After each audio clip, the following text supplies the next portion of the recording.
Kecamatan Pendawa menghimbau kepada masyarakat untuk pencegahan virus corona.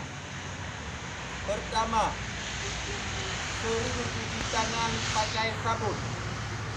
Kedua, konsumsi gizi seimbang, perbanyak sayuran dan buahan. Tiga, rajin olahraga dan istirahat cukup. Empat, jangan mengonsumsi daging yang tidak dimasak. Lima, gunakan masker bila batuk atau pilek. Enam, hati-hati kontak dengan hewan. Bila batuk, pilek dan sesak nafas, segera ke fasilitas kesehatan.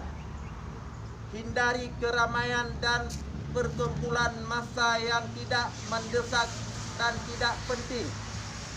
Gejala yang pertama, demam, pilek, batuk, gangguan pernapasan, sakit tenggorokan, letih dan lesu.